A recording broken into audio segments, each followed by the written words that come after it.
yesterday we learned about the two voices that we have in our head when we're reading. Remember, good readers have two voices in their head.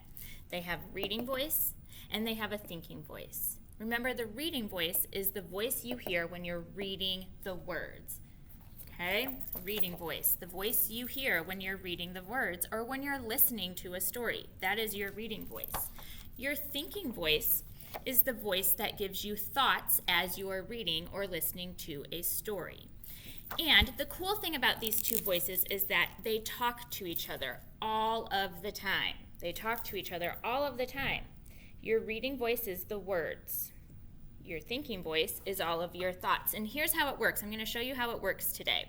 Okay, so good readers have two voices, their reading voice and their thinking voice, and they talk to each other all the time. And here's what happens. You're going to read a little bit and then you have a thought. And you might think, hey, that's happened to me before. Okay, that's building connections as you read. Or you might say, oh, I've heard something like this in a story that we've already read. Then you read a little bit more and you have another thought. And you might say, I wonder what this word means. Or I wonder, what is the weather like? Or where are they at in the story? So sometimes your thinking voice gives you questions to think about as you're reading. Sometimes you'll read a little bit and you'll think a little bit and you'll think, there is no pictures on this page, but I can totally see what's going on because you are visualizing. So that is how these two voices in your head work. You read a little bit, you have a thought. You read a little bit, you have a thought. Read a little bit, have a thought. Okay, so we're going to practice again using our reading and thinking voices. And I'm going to move my camera so I hope you don't get dizzy. Actually, maybe I can hit pause and then it'll... Okay, so we are going to practice using our two voices, our reading voice and our thinking voice. And for this video, I'm just going to model it for you, just like I did yesterday. The only difference is we have a different story. So yesterday we had a nonfiction story. It was informational. Today we're having a fiction story. So I'm going to start with my reading voice. I'm going to read the passage, and you're going to listen. Okay, the title of our passage is The Missing Turkey. It was the night before Thanksgiving, and the Frank family was getting ready for the big day.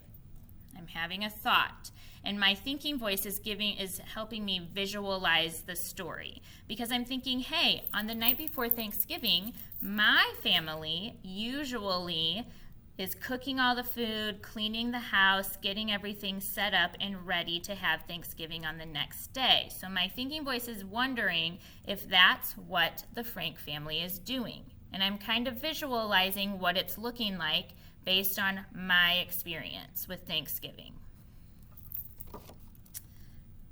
Bob the turkey was the special guest for dinner, and he was missing. They looked all over their farm, but had no luck. Thinking voice, I'm getting a thought. Bob the turkey was a special guest for dinner.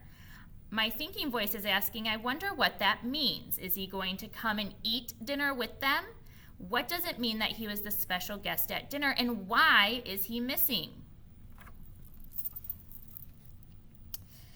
They looked all over their farm, but had no luck, so they decided to ask for help. All the neighbors went looking in the woods.